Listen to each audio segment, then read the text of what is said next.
आप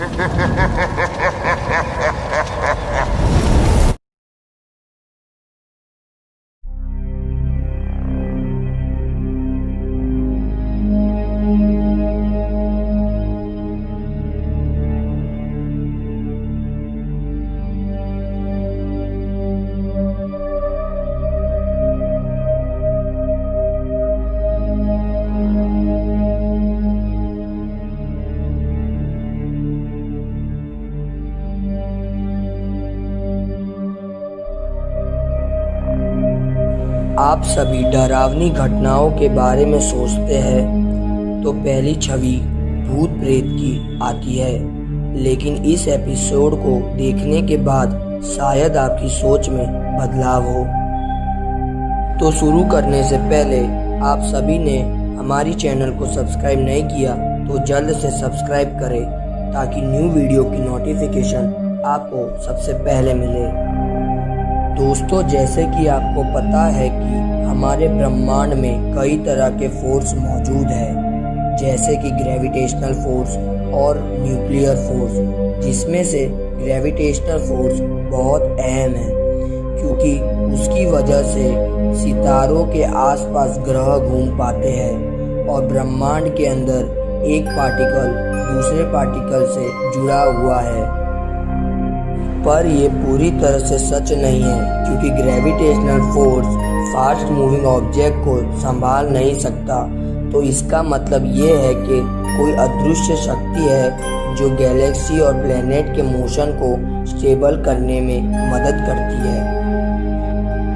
इस अदृश्य शक्ति को साइंटिस्टों ने डार्क मैटर का नाम दिया है।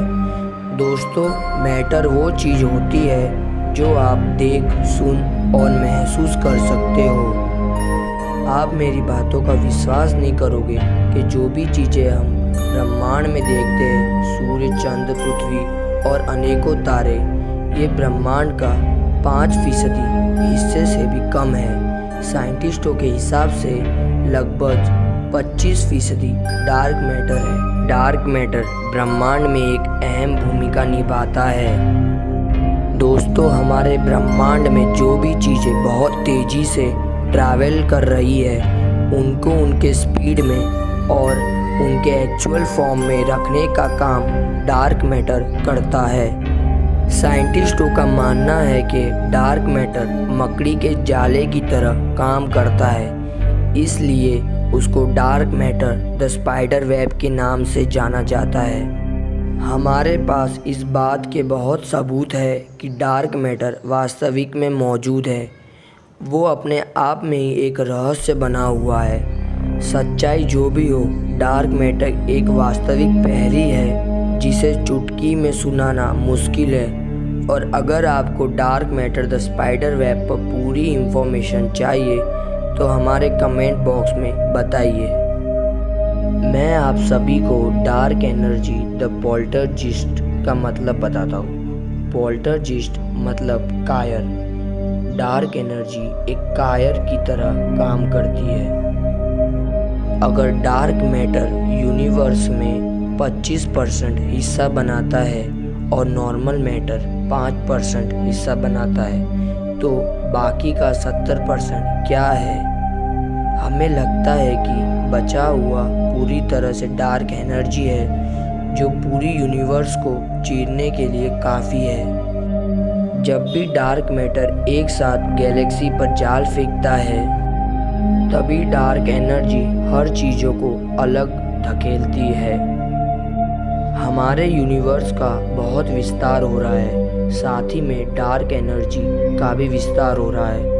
लेकिन साइंटिस्टों को लगता है कि डार्क एनर्जी एक अपराधी है, लेकिन ये पूरी तरह से गलत है क्योंकि डार्क एनर्जी डार्क मैटर के जालों को अलग करने का काम करती है।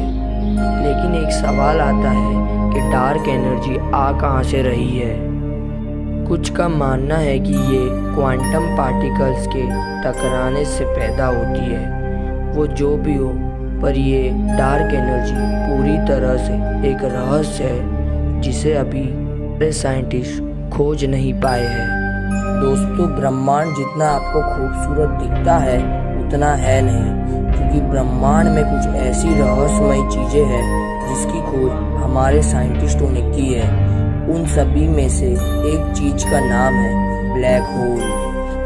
दोस्तों, ब्लैक होल ब्रह्मांड में एक ऐसी जगह है जहां ग्रेविटेशनल फोर्स एक ही बिंदु पर केंद्रित है। ये बात तो आप सभी को पता ही होगी कि प्रकाश की गति हमारे ब्रह्मांड में सबसे ज्यादा तेज है, लेकिन ब्लैक होल के ग्रेविटेशनल फोर्स के सामने प्रकाश की गति भी धीमी पड़ जाती है। दोस्तों, हमारे आकाश गंगा यानी मिल्की वे गैलेक्सी में करीब 10 करोड़ से भी ज्यादा ब्लैक होल्स मौजूद है और इन ब्लैक होल्स का साइज सूर्य से भी अरबों गुना ज्यादा बड़ा होता है और ये ब्लैक होल्स ज्यादातर गैलेक्सी के सेंटर में ही पाए जाते हैं। बहुत ज़्यादा ग्रेविटेशनल फोर्स होने के कारण ब्लैक होल्स अपने आसपास की हर एक चीज़ों को अपने अंदर समा लेता है, यहाँ तक कि प्रकाश को भी वो खा जाता है। इसलिए ब्लैक होल को यूनिवर्स का द मैसिव मॉन्स्टर कहा जाता है। लेकिन अभी तक साइंटिस्टों को ब्लैक होल के ज़्यादातर रहस्य के बारे में नहीं पता, इसीलिए black hole the massive monster एक अनसुलझा रहस्य बना हुआ है।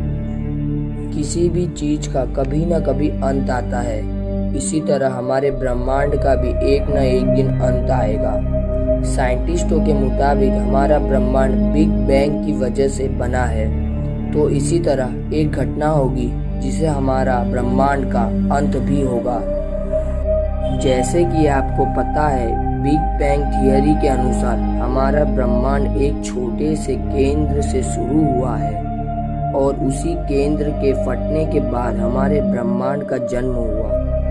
उस समय के बाद से हमारा ब्रह्मांड फैला ही जा रहा है, लेकिन एक समय ऐसा भी आएगा जब जितनी भी चीजें ब्रह्मांड में फैल रही है वह वापस एक दूसरे के करीब आने लगेगी और वैसे ही जैसे हमारा ब्रह्मांड एक बिंदु से शुरू हुआ था उसी बिंदु में जाकर मिल जाएगी और इस तरह हमारे ब्रह्मांड का अंत होगा। इसी चीज को बिग क्रंच के नाम से जाना जाता है।